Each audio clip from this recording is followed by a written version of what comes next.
Hi, Tim. Hey, Lexi, how are you? I'm good. How are you? Good, good, good. Just got back Just with driving. practice. How did you survive? I like have panic attacks in this heat. It didn't seem any different than any other practice. So Oh, I had to, really? My yeah, 96, and then the feel was 100, whatever. I was like, oh my gosh, I guess the mental of that is yeah, overwhelming. yeah. But the physical wasn't any different. I don't know. It seemed fine. I don't know. That is awesome. Now I can run in it because it's just me and I don't have to worry about anybody else. Hmm. And I keep moving, but the bike stop and go. And as soon as I stop is when the panic sets in of the sheer like heat Heat. wave, Yeah, it heat, does. When you're not heat. moving, there's no fan. Yeah, We it saw just is like, we saw a guy on the trail you with saw. like one of those neck fan things on. I'm like, okay, keep the fan. He's like, I Yeah, stole it from my wife. I haven't told her yet. I'm like, okay, gosh, whatever keeps your body temperature down, sure, right?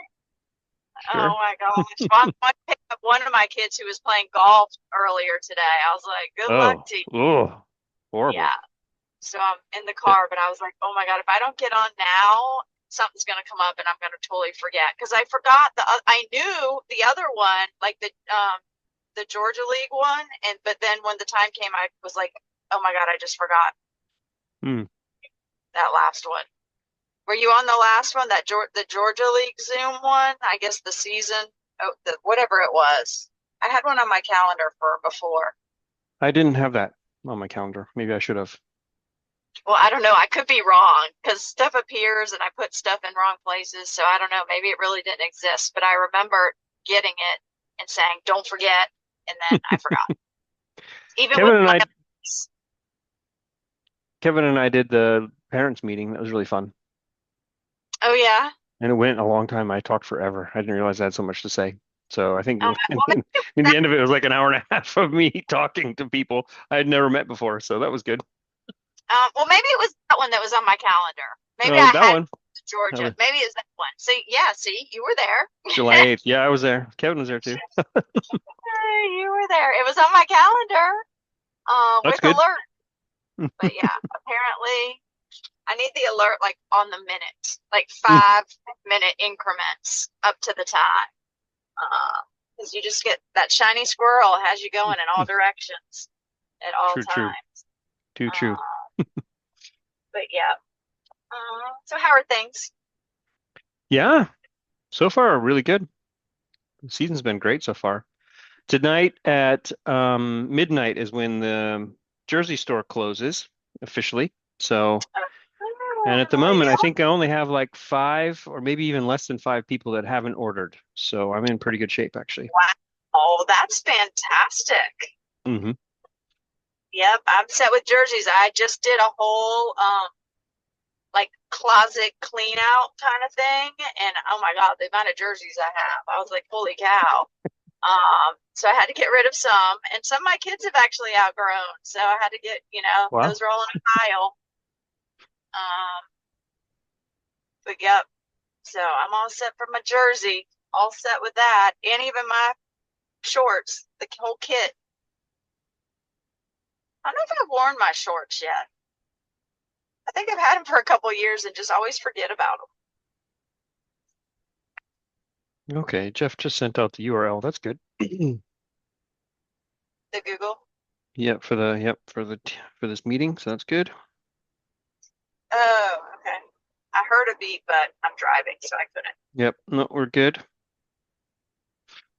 I gotta remember where I turn off to go to this golf course. And then I'll mute myself once he gets back in the car. Because the first thing he will ask is, "What's for dinner?" Good. As all boys should.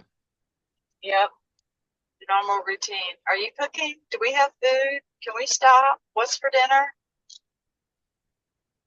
All the things.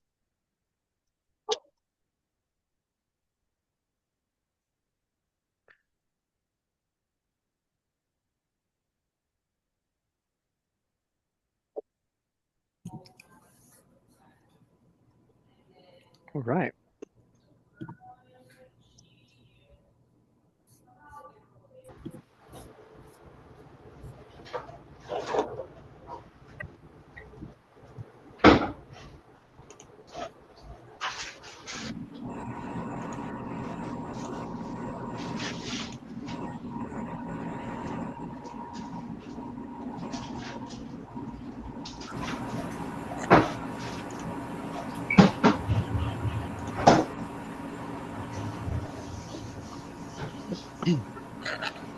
I sell video cameras for work meetings, so I have to be on video, but I don't think everybody else does. I like it if people are on video, but you don't have to. No pressure.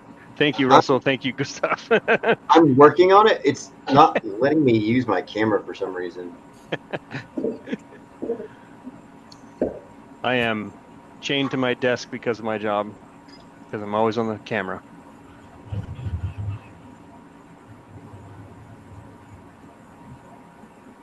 It's also fun to see everyone without helmets. Testing. Can you guys hear me? Yes. Okay. We'll see if I can get my camera to be allowed. It's not behaving.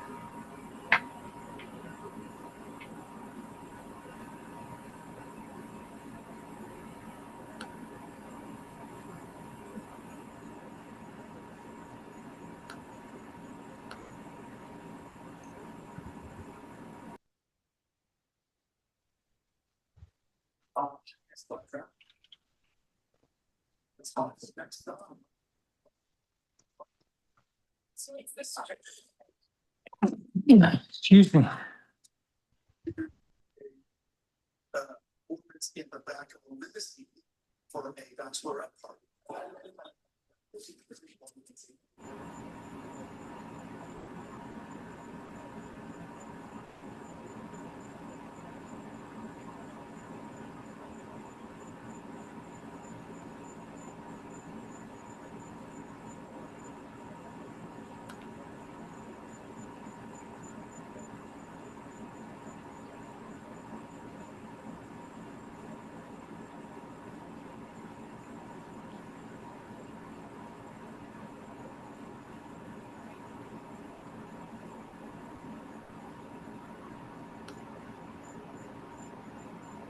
Ah, there's my video. Okay. Like, why? What is happening? And why isn't it working? All right. So we're here. Do we have a quorum? How many people do we have in here now? We have 26 out of 57 invited, so we're about Oh, halfway. Not bad. I mean, that's not bad.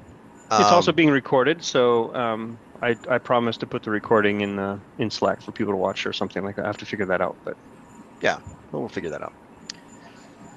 So, okay.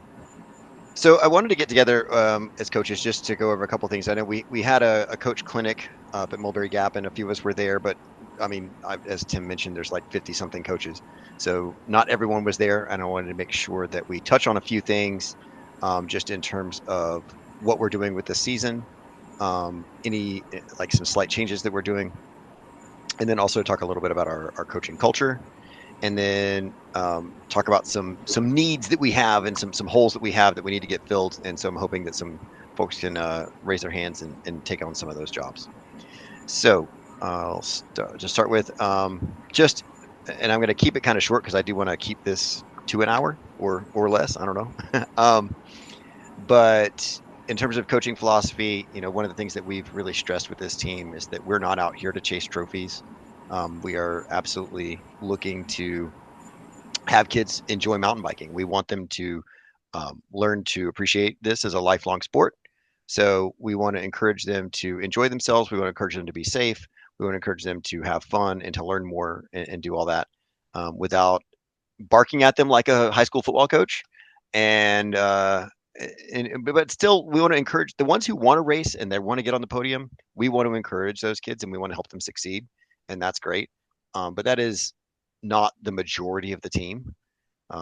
So we want to just keep that in mind that we're here to, as I kind of think of it sometimes, a last bastion of somewhere in high school that kids can go and just have fun, and not have to worry about getting cut from the team or this or that. So that's one thing I think we wanted to really think about. So another piece, the shorthand that we give the kids all the time is that being kind is never more, or being fast is not more important than being kind. And so by that, what we mean, for them is very much a piece of, if we're out on the trails at Soap Creek or somewhere else, and we come around the corner, that we are going to be in control and be courteous, pass people appropriately. And some of that, we've got teenagers and they've got teenager brains, and so we really have to lead by example a lot with that, and then follow up on that when if we see the wrong behavior, and praise the right behavior. So that's something we want to really think about as well. So any questions about coaching philosophy, and feel free if other people want to chime in, if there's something else you want to mention that I didn't just go over briefly. Feel free. If there's something I said at one of the coach clinics and you're like, hey, what about that? That's great. But any questions or thoughts on coaching philosophy? No? All right. So next piece in there is what skills you need as a coach. And some of this goes into the licensing requirements. And a lot of people you've gone over, everyone here has probably gone through the NBC 101 at least. So you understand a little bit about what we're trying to do and how we're trying to teach. And so in terms of skills, we do need people who can help teach some of the more advanced skills. And if you're one of those writers, then I'd love for you to reach out and let me know. If I don't already know, there's several of you I know are good at some of these things and doing them already. But then there's kind of like, what do I need to do as a coach? So as a ride leader, you've got to be someone who is a little organized. You're keeping tabs on the kids. You have a knowledge of some of the trails that we ride, so that you are aware of some of the pitfalls or places that kids might get lost, or just places that are good to stop and regroup and collect everybody. So that can be very valuable and important. And that's stuff that we will go over as a group, as we're going out on group rides and things. But always, don't be afraid to ask questions about that stuff. As far as being a sweep rider goes, our sweep riders end up being folks who very often end up fixing problems. And those problems might be broken children, and they might be broken bikes, or they might be both. So most of the time it's going to be minor first aid things. So it's going to be bandaging a boo-boo, and hopefully, getting back on the bike. Maybe fixing the really common stuff is things like drop chains, flat tires, handlebars that got a little bit crooked, or brake levers that got a little bit crooked, changing seat height, stuff like that. That is really not too hard to do. As it starts to get more complicated, you may be in trouble. If you're a coach that is mechanically inclined, then having things like quick links to fix a broken chain, super helpful. That can save you a hike out of a trail system if you're able to do that and get a chain back in order and get the bike working. And flat tires, not everyone is good at changing flat tires, but that is a really, really important and useful thing to know, and to be able to. Honestly, I use it often as a teaching opportunity with the youth. So going through that, and making sure that the more people know how to fix flat tires, the better. So that can be a thing. What other skills do we need as a coach? Jeff, Patience, honestly. Jeff, can I ask you Yeah, a question about sweep? please. So how do you guys, so if you do have to break off and, say there's not another coach, but, within shouting distance or what, like Yep. how do you guys handle communication up that chain? Like, hey, I'm going to break off. I know sometimes I see the notes on Slack, but, So in case somebody's not watching, you try to tell at least the rider in front of you, like, hey, I'm dropping off, let the next coach know at the So gathering, or do you have a yep, I protocol? think over communicating that is really great. Our go-to is to use the Slack channel. And yes, it may take a minute for people to check that and be like, oh, that's what's going on. But it at least is there. And then the more as people check that, they'll be able to help communicate that message along. So that is kind of our main avenue, is using that Slack channel.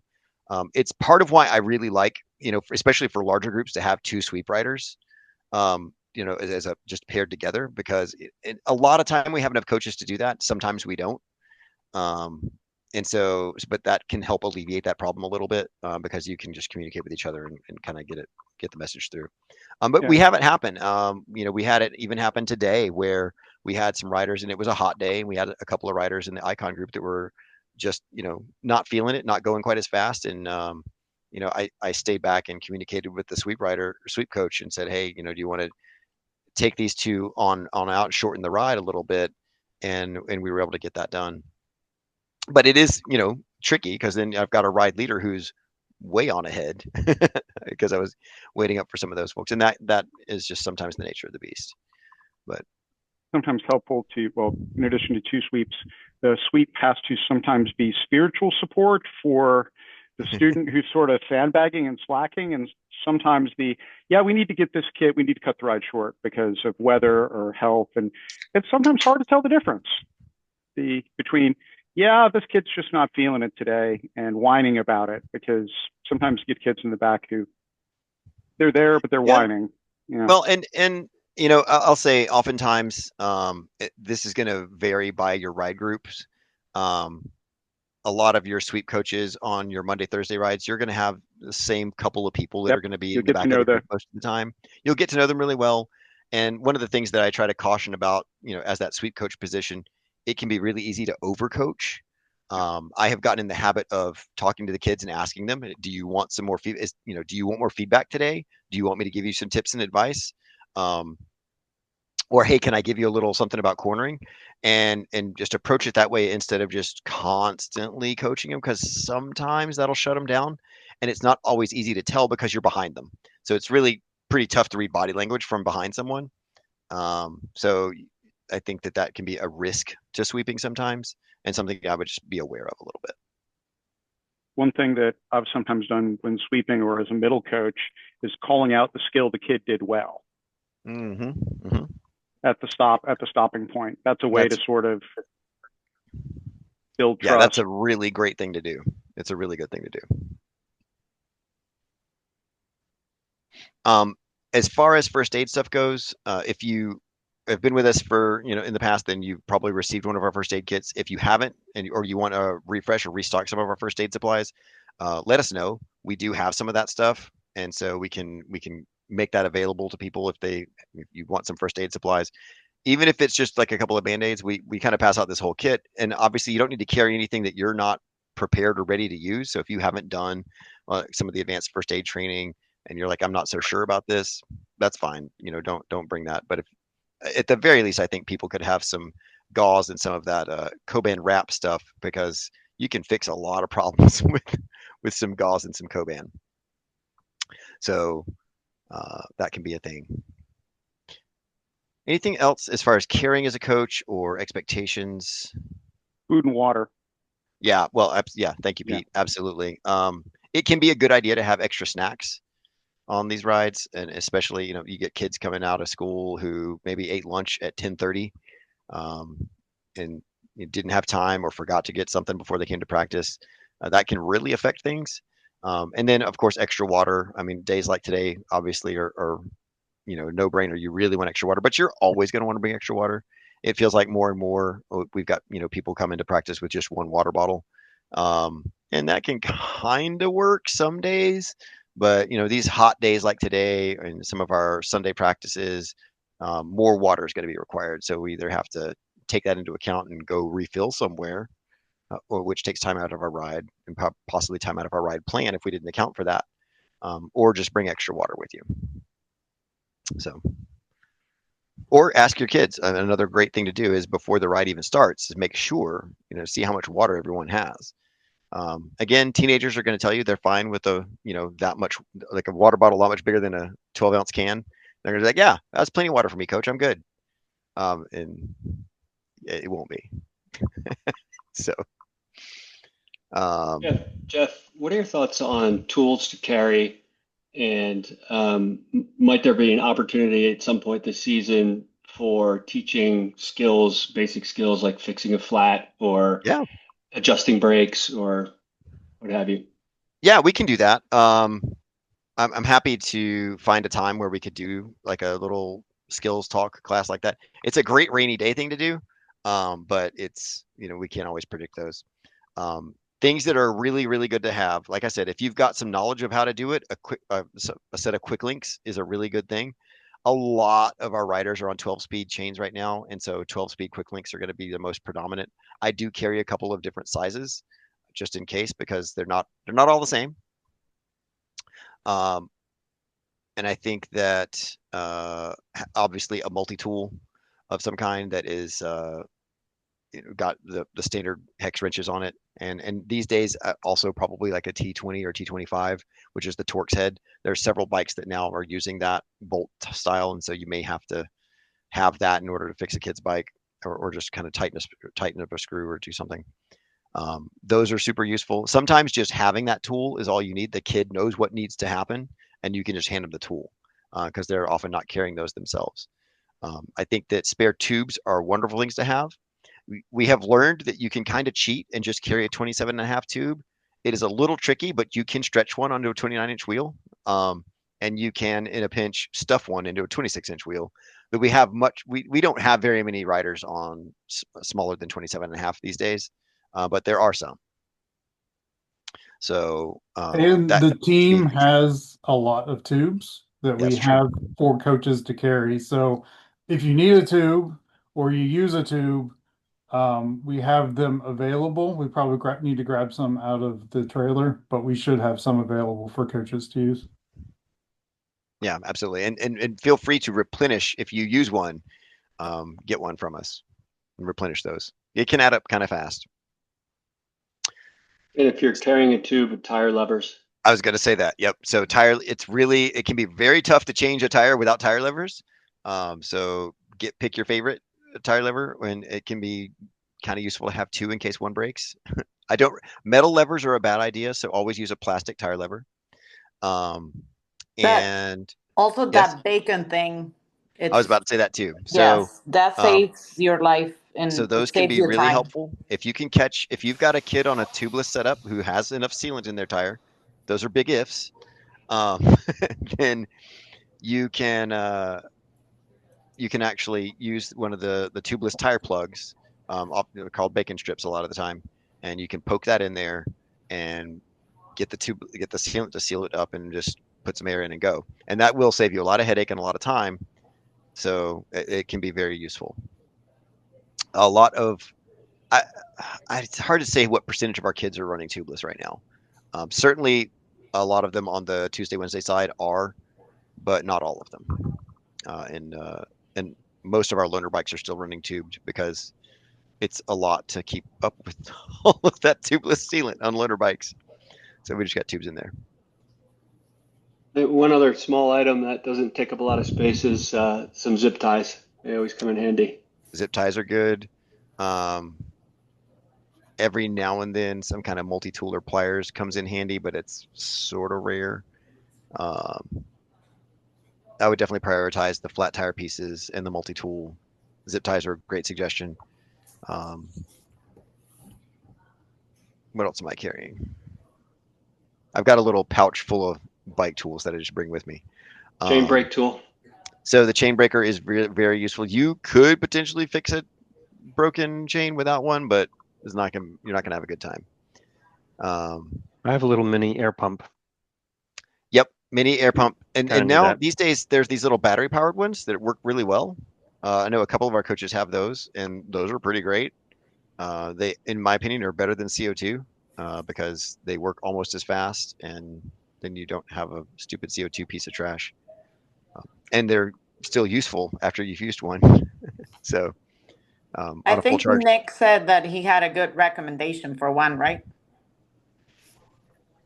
someone did. I don't remember who it I was. think it was Nick. Nick in the coaches clinic. He said that he had a good recommendation for Yeah, one that he got because I bought one on Amazon and it was terrible. Yeah, So I have a good recommendation.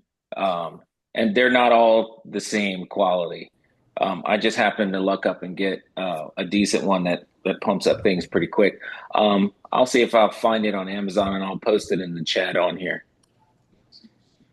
So cool. Yeah, thank you, Nick. That'd be great. Also, I'm trying to look it up, but I remember that Free Flight, I want to say like once a month, has a little repair clinic, and I think it's free. You just show up and they show you the basics. Well, that's great. First Saturday of the month. Which location is that? The The Canton Marietta Road. Yeah. Canton Road store? Yep. Okay. 9 a.m. first Saturday of the month. Okay, excellent.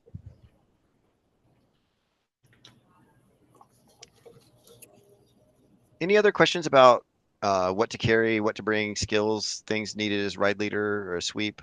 Any other insights?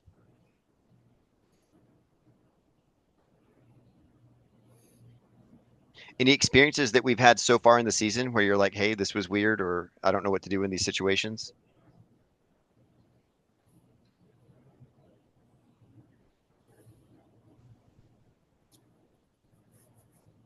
Okay. Well, if you think of any, feel free, just speak up. Um, so I want to talk a little bit about weather. So obviously today, and yesterday we had some weather calls. The GCA has weather guidance on their website. If you're not aware of that, we can get a link out for that one. But we're trying to adhere to that. And so when we have a heat index like today, over 100 degrees, we limited our time out on trail. And so we ended practice a little bit early today. It was interesting from a temperature perspective out there. It didn't even feel like it was that bad because we're in the shade. But we are, trying to keep track of that. And certainly some of the kids were feeling it. It was a hot day today. So that's something we'll keep an eye on. Obviously, we'll keep an eye on the weather, the rain as well. Typically, if it's raining at Soap Creek, obviously we're not going to ride the trail in those conditions, but we will sometimes go hit the greenway if it's just rain and it's not a big problem. If there's not heavy wind and lightning going on, we may still have practice. So we might not cancel in some of those situations, just depending on how safe we think it's going to be. If it's lightning and if it's heavy wind, we're probably going to cancel practice. That can be really tough to figure out. Sometimes these storms pop up out of nowhere. Our policy is to try to cancel practice at least 45 minutes ahead of time so that, people don't waste their time driving out there. But sometimes we get surprised, right? And so we'll just have to kind of take that as it goes. But speaking of that, though, I do need some help. So I typically am the person who makes that weather call for Mondays, Thursdays, and Sundays. Last year, Thomas Bizito helped make that weather call for the Tuesday, Wednesday practices. I really could use help with someone who feels inclined and wants to do that for Tuesday, Wednesday. That would be super helpful to me. I can't always be there on Tuesday, Wednesdays. So, yeah, it'd be great. And I'm more than willing to have conversation and help out and be a consultant, but it'd be great if someone, could step up and have that job for this season.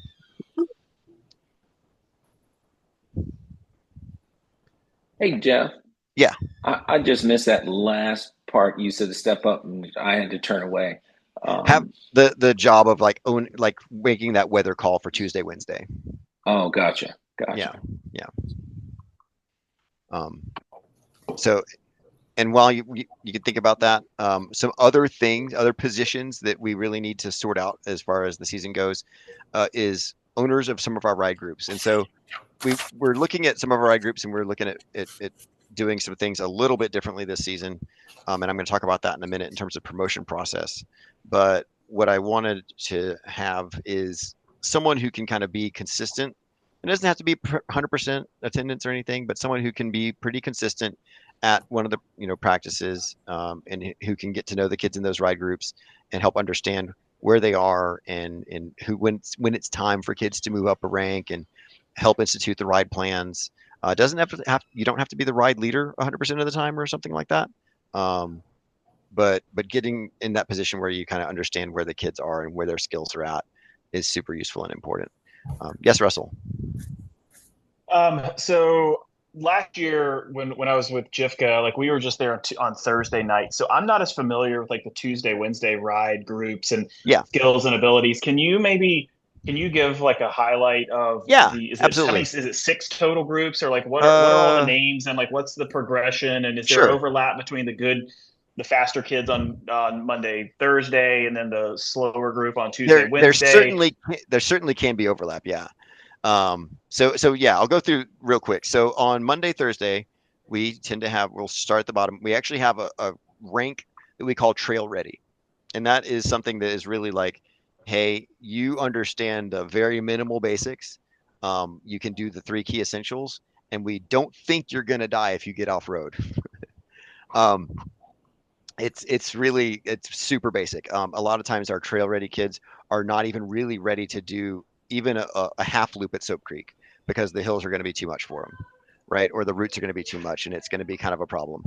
So that's kind of that trail, right? And we usually have some kids in that category, but they don't usually stay there for that long. They graduate to what we call ardent. And then we get into, so the named all these names, try to be clever and cute. And so ardent is our beginner group.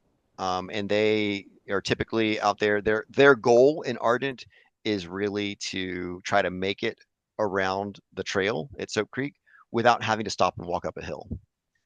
So if they can, make it through without pushing their bike up the hill, then that's kind of that's what their target is. And so they're not always going to be successful with that in ardent. But once they're doing that consistently and starting to get faster, then we might think about graduating up to the next group, which is icon. Icon is kind of our larger group on the Monday, Thursday side of things.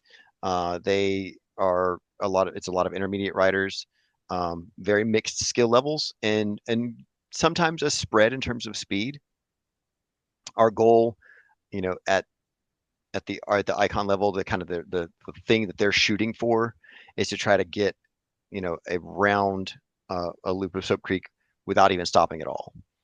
So they can just kind of keep powering through. It doesn't have to be super fast, but they don't have to stop and take breaks. And so that is a tricky thing if we think about the way we ride sometimes, especially early season. We stop and regroup a lot. So as we get more used to the trail and as we may try to start doing those rides where we're just moving through and we've communicated the ride plan clearly enough that that's not a problem. And our sweep riders then have a little bit more work to do sometimes, just to make sure that someone didn't take a wrong turn.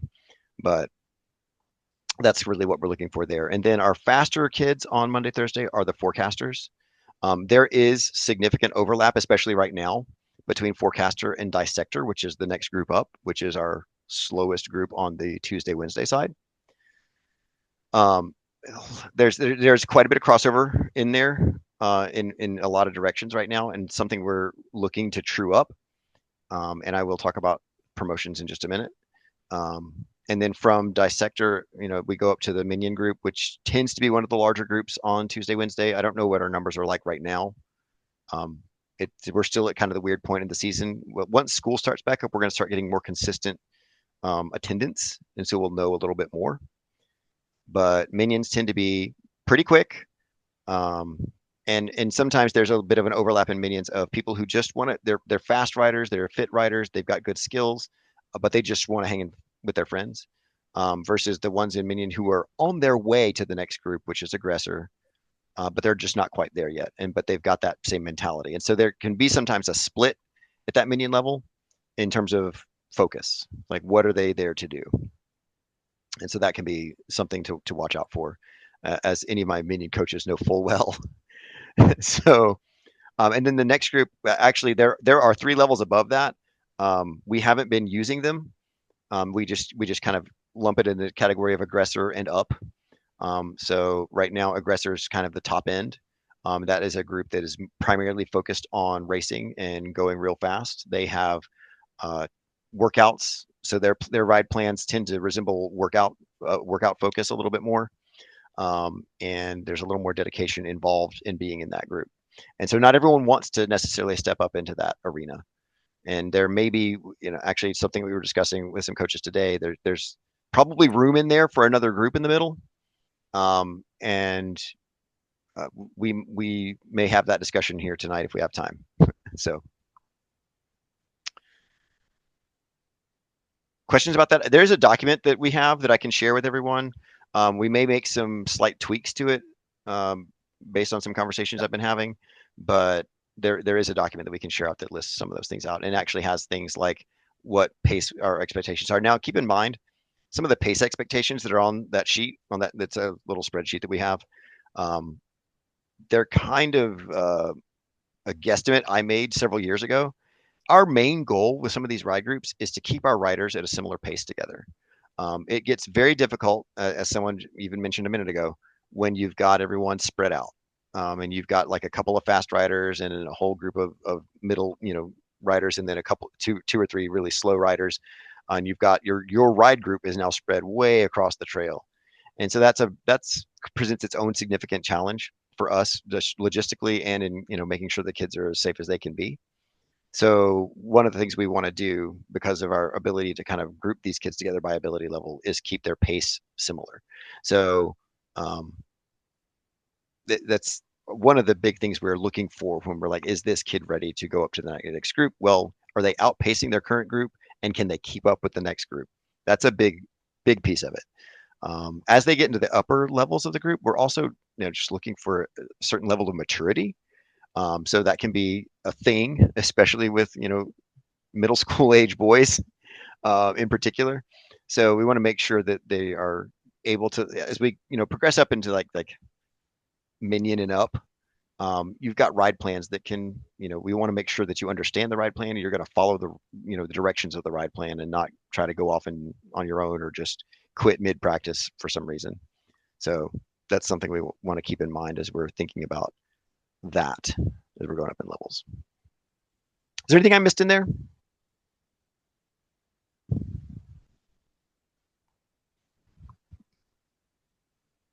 All right. So as far as I know, right now, we have an owner for the Ardent group, and that is Tim. So thank you, Tim.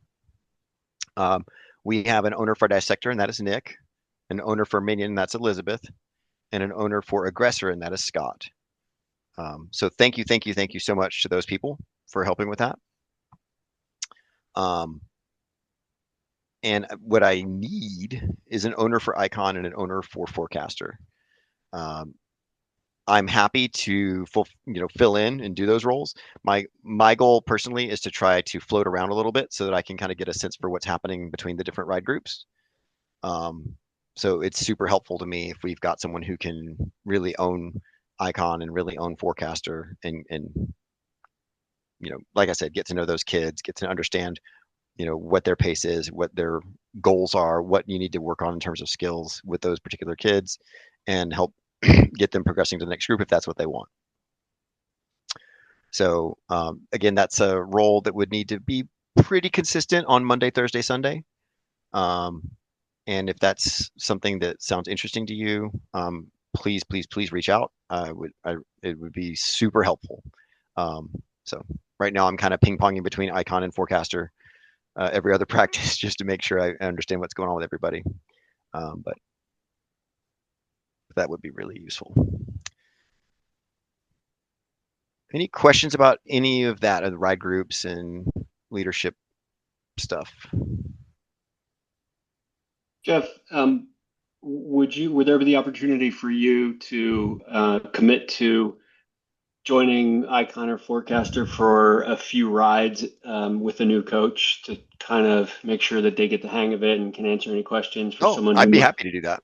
Yeah, of course. Or any other Icon or Forecaster previous coach who knows the sort of ability level for those kind of groups level set it a well. little bit. Yeah. Mm-hmm. No, it's a great idea, and I'm absolutely very willing to do that.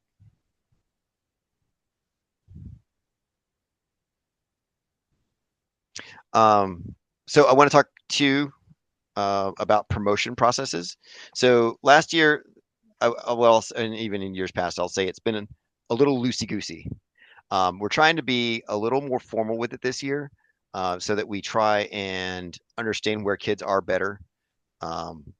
And basically what we want to do is when it's time, and you as a coach may say, "Hey, I think it's time for Bobby Joe to start riding up a group. I think Bobby Joe is probably ready." Or Bobby Joe may come to you and say, "Coach, I really want to go up a group." And using your judgment, if you think that those skills are there, then great. Let's kind of start the process. If you don't think the skills are there, it is really important and useful to say, "Hey, Bobby, you're close.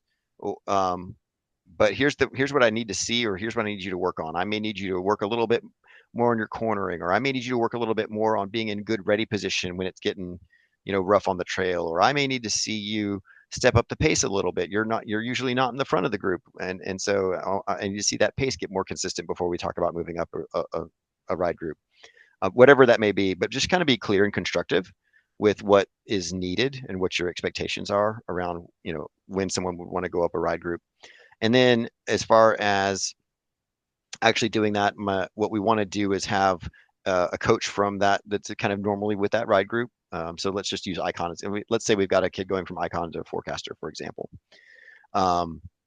And so they would ride with their icon coach, and the icon coach would ride behind them, maybe not the entire time of practice, but for a significant chunk, enough to get a good sense where is this youth's pace going, what are their skills like, or they seem like they're ready and a good fit. If they think they're a good fit, then at the next practice they would go and talk to one, actually probably before the next practice, but talk to one of the forecaster coaches, say, hey, looks like Bobby Joe's looking pretty good. I'd like you to do, ride with Bobby Joe this next practice and get a good sense for that and see if you agree. Coach from forecaster would ride with Bobby Joe. After that, those two coaches would have a chat, make sure that they agree, they think it's a good idea. If they don't think it's a good idea, refer back to previous where we tell them why. Like, okay, here's what we need to see. Here's what needs to be a little bit different, or here's the skill you need to work on, or the pace you need to work on, whatever it is. Otherwise, then we consider that a successful trial, and we would move up. That gets complicated with the move from forecaster to dissector because we have to cross days. And so what we wanted to do there is just have that checkout ride be on a Sunday practice. That can be complicated, and maybe there's going to be situations where we have to figure that out on a one-off situation if there's a kid who's not able to do that in a timely manner. But for the most part, that's how we want to handle that transition and make sure we're seeing that. And we do have a few kids who need to make some moves right now. And we can already see a little bit of congestion, we'll say, from our returning riders. We've got some kids who are, they've come back, they're starting to get back, they're starting to get their legs back under them. And so a good example is I've got a couple of kids in Icon who definitely need to move up to Forecaster. I've got a couple of kids in Forecaster who pretty sure need to move up to Dissector. And that could also have the effect of helping us balance our days a little bit so that we've got a more even split between kids on the Monday, Thursday side and the Tuesday, Wednesday side. So those are things we're looking for right now. One thing that can be a little different about that is if we've got a brand new rider who's never ridden with the team before, but maybe they're a decent mountain biker, we may make a judgment call about where to put that rider, and we may adjust that. And that doesn't have to be as rigorous a process, I'll say, as we're going through this stuff, because we want to try to get kids placed in the right pace, the right ride group, so that everyone's having a better time. Yes, Russell. Sorry for all the questions. No, I'm glad you're asking questions. At least someone's asking questions. Yeah, asking for a friend here. If you like, say you've got somebody that may be borderline the forecaster, dissector, or whatever it is, but you're trying to figure out like school schedules and all that, and like just one group of nights work better than the other. I mean, is there the flexibility to where, especially if they're on the edge, like it's not a big deal if they come Mondays most of the time, but if they want to come on a Tuesday because of something going on, like, are you guys flexible on that kind of stuff, or do you really want to be more rigid? I mean, it sounds like you want to be a little more rigid this week or this year, but what's the philosophy on that? We have been pretty flexible on that. We want to continue to make sure that kids can come ride and have fun, right? That's like the goal number one is kids enjoying mountain biking. Dissector itself can be, and the group that's affected by what you're saying is typically Dissector. It can be a bit of a hard group. And it may be a situation where we want to provide that flexibility, but we may need a few extra coaches to make it happen, because we may end up with a slightly slower group in Dissector because of it. And then we'll have like a little bit of a split there. But we do want to have that flexibility because we do have, either you've got a family situation, you've got siblings who you just want to come to one set of practice days, or like you said, school schedules, this and that. So we try to be a little flexible with that.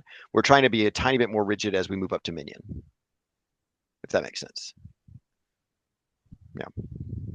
So I'd say in general too, right? It's easier for a Tuesday, Wednesday rider to come down Monday, Thursday, as long as they're aware that, like they're gonna be riding with a group, at the top end of Monday, Thursday. That's a lot easier for us to accommodate than say like an ardent riders be like, well, I can only come Tuesday, Wednesday. Well, that's harder for us to deal with, as a general statement. Right? Yeah, and in fact, an ardent rider trying to ride Tuesday, Wednesday is just that's generally not going to work out. But someone who's on the cusp, I'd say most of the forecasters could keep up on a Tuesday or Wednesday practice. It's possible. Yeah. Yeah. And so they're like I said, that group can have a little bit of overlap. And especially as the season goes on, you may see a bit of overlap in there. we do actually have a couple of riders who do show up to Monday, Thursday practices, who are, sometimes Tuesday, Wednesday riders. And it can be because, again, family schedules or school schedules or scout meetings or whatever it is that makes them want to come. And they ride with that forecaster group, and they can sometimes be, a little bit of an assist. They're not, officially coaches in any sense of the word, but they can give a little bit of assist in terms of helping us teach skills, riding with the group, providing a little bit of that, a good example and being good leaders by example kind of thing. So that can be really useful. Lee, you have a question or a statement? Yeah, so what are the plans to incorporate a parent's decision into changing days this year? Parents' decision to changing days? So Well, if a child wants to change groups from Monday to, Tuesday, Wednesday, are we gonna consult the parents to make sure that that's a family change? yeah, well, that's a question that has to come up. Yeah, so if we have someone who's on the cusp and going to switch days, then we will need to talk about that. So in terms of switching days, we try to, and I don't have an exact cutoff day in mind in terms of the season, but there's a point where we're going to need to say, okay, we're going to kind of hold tight here now. And anyone who needs to go up to that next group, if they're in forecaster and they really need to move to dissector, maybe we just have a little bit of a dissector group on Monday, Thursday. But so that can be a bit of a thing that starts to happen. So we will try our best to get those moves sorted out as early in the season as we can, so that we don't have that big effect on families.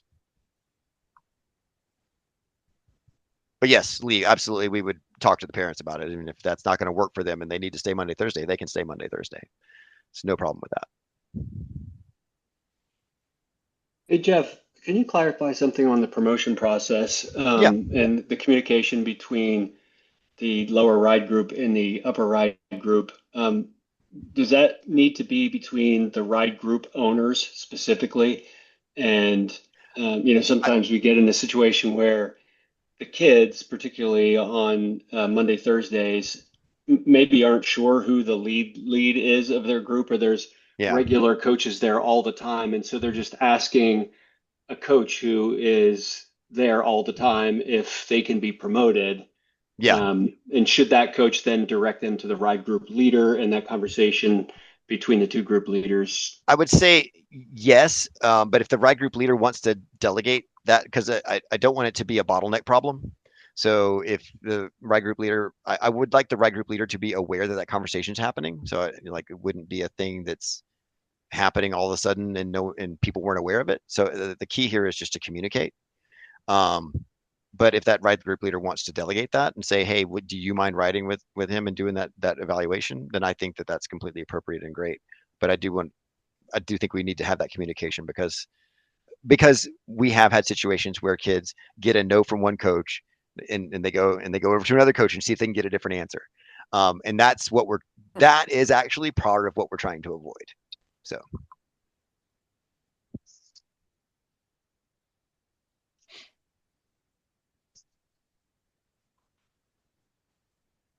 All right. Any other questions, concerns? Yes, I have one. Yeah. Tonight at practice, you talked about goals. You asked all the kids what their goals were, and kind of on Yeah. the spot sort of scenario, which I thought was good. And they came up with some good stuff. We had like endurance, we had going faster downhill, stuff like that. Yeah. But also, Georgia Cycling has also provided like a template paper. Mm-hmm. Do we do that? Do we want to do that, or do we want to be a little bit less formal? Because that would be like very dedicated if I think we did that piece of paper, but I don't know. think that if someone wanted to take that and do that with their ride group, I'm totally on board. What I'm attempting to do with that is in a little less formal way, but try to solve the same goal, is get a sense for what we need to do to tailor any of our practices to see if there's something we need to give a particular focus to with certain ride groups. And so, yeah, we did actually have quite a few people in the icon side saying they wanted to work on endurance. We also had quite a few people that said they wanted to get faster at downhill and cornering. So, that's something we can kind of just say, okay, great, that's good information for us. We know what to focus on now. So I'm trying to use it that way a little bit, but it's certainly I think a useful and good tool for someone who is a little bit more, like, especially if they're like wanting to really get dedicated and start to push hard. That can be a very useful tool to think about those goal worksheets. But I support anyone who wants to do it and get into it. Sure. I think in years past, we've done a sort of in between version where we've kind of written it out on note cards. So there's lots of ways to do that.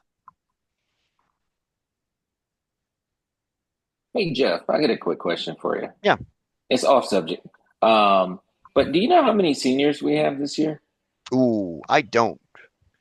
Okay. I would have to look to someone like Christy or Kevin to tell me that information. Because it's earlier on and I didn't know. I think I talked to Scott, I talked to you about maybe doing senior pictures with the kids with their bikes or something for the team. But I'd be willing. And we've seen other teams that do kind of some special senior celebrations that are pretty cool. So yeah, that could be really fun. If we get a list of them, I wouldn't mind doing that for the kids.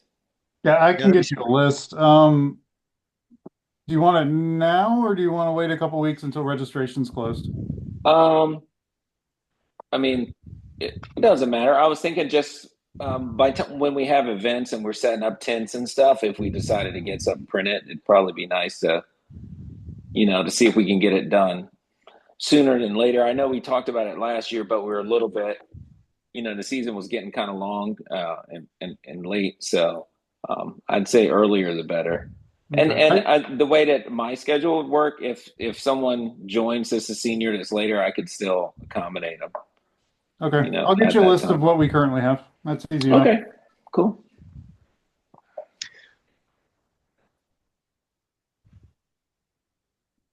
I would also like to say that riding with Arden isn't always the most fun because you're waiting around a lot. So I would be happy to cycle other coaches around with me. You don't have to be stuck with me, Gustav. You can go ride Icon and Forecaster if you want to. It's fine. Same with you, Mark, and same with you, Nick. Go ride fast a couple of times and then come back and ride with me slow again. and I do appreciate you guys that are you're often finding yourselves in the back of those slower groups. And please don't feel like you're lumped and stuck in that position. Yeah, for sure we can do some changing up of things, and we should. Yeah, I have no problem with that. I'm actually happy to rotate and keep it fluid too. I mean, even with my schedule and stuff, it's fine for me to just, be helpful, whatever, is needed that day. So pretty flexible. And right at the back of Arden, you get really good at your track stands. Yeah, you can work on a lot of other things outside of endurance and other. There's a lot of other things you can be surprised to work on. Actually, you get creative with that. To be honest, I remember I thought about that last week. It's true. It's true. Any other questions? I thought of one more thing I was going to talk about, but keep it open for questions here for a minute. Yeah, on that last note, I don't have a child involved, so if somebody needs, some assistance or whatnot, just reach out to me. If my schedule allows, I'll be more than happy to ride with whatever. Cool. Thanks, Lee.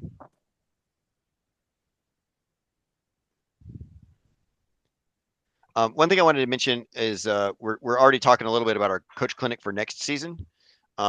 We want to do it again at Mulberry, but one thing we want to do a little differently this time is we want to make it a bit of a prep for our athlete clinic. So one of the things we plan on doing with that, and we're still looking at dates, but it'll probably be, again, somewhere in the end of June range. Tends to be where we end up doing our coach clinic.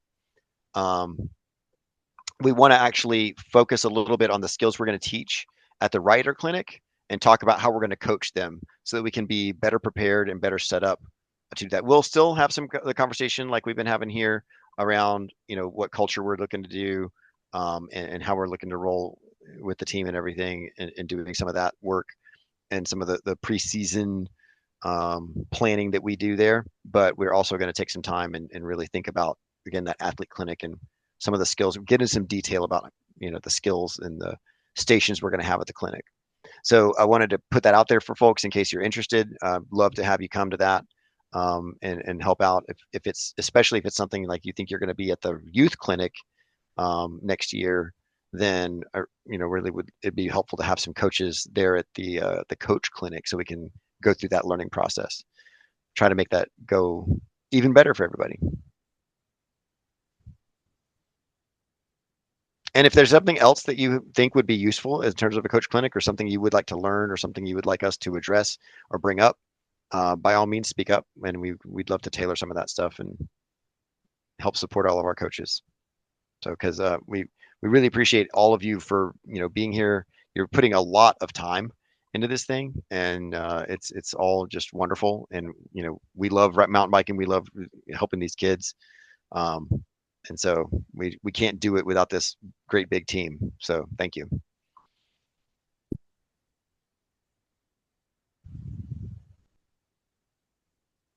I'll leave it open for questions, but that's kind of all I had on the agenda, unless anyone has anything else. So as far as coaches during like race days and things like that, what are the expectations there? Oh, that's a good question. So race day is an involved thing. There are a few key coach responsibilities. So we'll have a sign up genius that goes out for race day to think about what are some roles that can be taken on and done. Where our hope and expectation is to have some non-coaching parents take on some of those tasks that are kind of that sign up genius, but there are other coach specific type jobs that will need to be handled. And those would be things like, and someone like Timmy, you were running a lot of this last year, so feel free to jump in and speak up to this, but things like helping kids get warmed up, helping kids at their whatever they call it when they're going to send them off to the start line, staging. So it's helping kids at staging, and then helping kids at the feed zone. So there may be some like coaches who actually take on the role of handing out water bottles at the feed zone, which is something we will need to talk about and practice a little bit as we're getting closer to race season for those kids that are going to be doing that. What other jobs, Tim? Those are Who the main has the jobs. trailer this year? So Steven is offered to do the trailer this year, and he's already been doing a little bit with it and helping us get ready for the coach clinic or the youth clinic. So Robinson, not Johnson. Yeah. Oh, okay. I would say that you look surprised for a second there, Stephen. Yeah, those are the main jobs, Jeff. I would say what I would say add to it is that we need a variety of people because most coaches do have a kid on the team. They're not all like Lee. So being able to allow those coaches to go root their kids on when they're racing is important. So we have to balance out who can help when and where. And it's always a little bit of grace so that you can go see your kid. That's kind of the most important thing. Yeah, absolutely. How about the league? Oh, sorry. Oh, no problem. I was wondering, has the league announced what race we're going to own? Oh, in terms of volunteer, no. Right. I would expect it to be the same because that seems to be how they roll. But gotcha. But they have not announced that. Jeff, it is Milledgeville, and funny story, I actually inquired with Lisa, why were we always given that one? Because I likely do not have a child in this, but I like to help out. And so it's a long drive. Yeah, Milledgeville's a long drive. I really why do we have to have the first one? Well, Christy got back to me to let me know, well, it just made sense. Let's get it over and done with. And I was like, oh, okay. So I believe that we are set up to handle Milledgeville. So yeah, parents, please come help. Yeah, no doubt. A lot to cover on that one. And we'll talk about that more as we get closer. So we'll have that we'll have a mid-season party right before we get into the race times, and we'll talk about this stuff a little bit more at that point too. And we may have some more full family kind of Zoom meetings to talk about the racing season itself. So we'll break down some of that stuff as well there. And I don't know if anybody has done anything about it yet, but I know this week is most of the schools open houses. And if you're looking to, kind of recruit more kids and things, I think it's a good opportunity to put up a little table and do it. We got a good amount last year, and we're planning to go to, especially from the middle school. But we plan to do the high school and the middle school. Yeah, So that's great. Just That's a as great idea. something to throw out there. No, it's absolutely correct. Those recruitment events, like those open houses, are pretty great, and it's a lot of times why we will, we'll see an influx of kids after that open house week. So Definitely. be prepared. That may well be coming. Hopefully, it is actually. We have anybody that's fluent in Spanish this year, coaches? Any hands raised? We could. I know after last I year am. we recruited some kids and Who is I am? Nani. Nani. Oh, Okay. okay. Yeah, Yeah. definitely. If you guys need anything Spanish, I can do it. And okay. My Awesome. Spanish is super bad and weak. No. Yeah, after the Wheelers Middle School open house, we had a lot of interest from kids where English was a second language. So yeah. So it's just nice to know. But thanks. Yeah, that's great. I'll pull out my translator. And I don't know what Daniel Albarracin's doing this year, but last year he actually came and helped us a little bit, and he's a former athlete with us. When is the open house? Because I'm going with Scott to do the Hightower one because that's the one that we have closed. But I'm guessing all the middle schools are the same day too. Right. Ours is I think our middle school one's the 31st. Yeah, same on ours. Yep. I think the high school one's the day Wednesday. earlier. Yeah. Yeah. But if anything's needed, I mean, I'm available. Like, I don't know, translating wise. Awesome. Thank you. Gotcha. Thank you. Well, like I said, my goal is to keep this to an hour or under. We're about there. I will hang around for a few minutes if anyone has more questions, but I will let you guys go about the rest of your evening and enjoy. And hope to see you practice tomorrow or soon. All right. Although I have work things tomorrow. I may be late to practice at best, but we'll see what happens. All right. Good luck. Thanks, All right, everyone. thanks, guys. Thanks, everyone. Thanks, everyone, for being here. And again, thank you all for being a part of this team and volunteering your time. So. Thanks. Thanks, Jeff. Yeah. Thank you. Thank you. Yeah. Thank you. Bye, Jeff.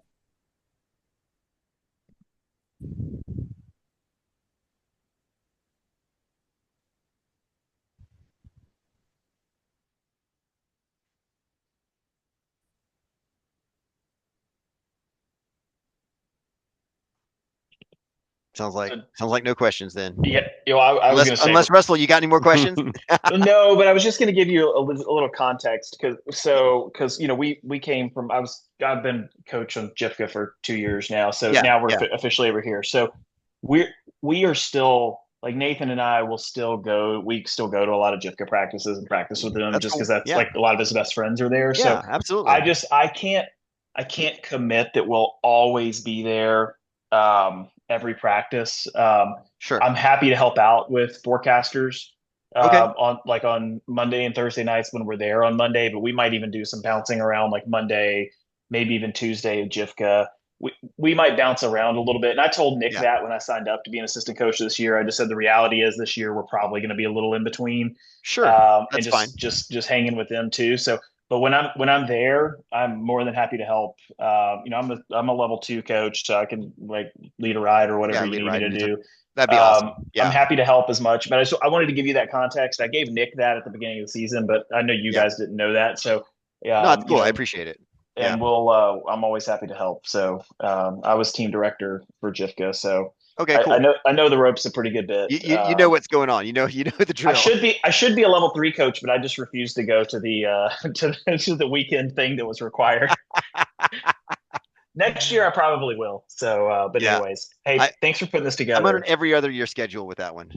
Yeah, well, I was at the time we didn't know if Nathan was going to get into the magnet program or not, so I was like, if he gets in, I'm probably not doing it. If he doesn't, if he stays at JIFCA, I'll be a level 3. But anyways, so if you need anything, let me know. Happy to help. But we just might be a little more in and out, especially the Sundays. We probably won't do as many Sundays. We'll probably do Saturday with JIFCA. It'll kind of be whatever he wants to do each weekend and what works best for the schedule. Yeah. So I just wanted to give you an idea of why we're in and out occasionally. No, I appreciate that, and that's totally fine. So cool. All right. Well, hey, thanks guys. Good seeing y'all. Have a good night. Appreciate it. Thank you. All right, thanks. Bye. Good night. All right. I'll press the big button to turn it I off. think that's it. Because Thanks, Jeff. That was awesome. thanks, Tim. All right. See you. Bye. Bye.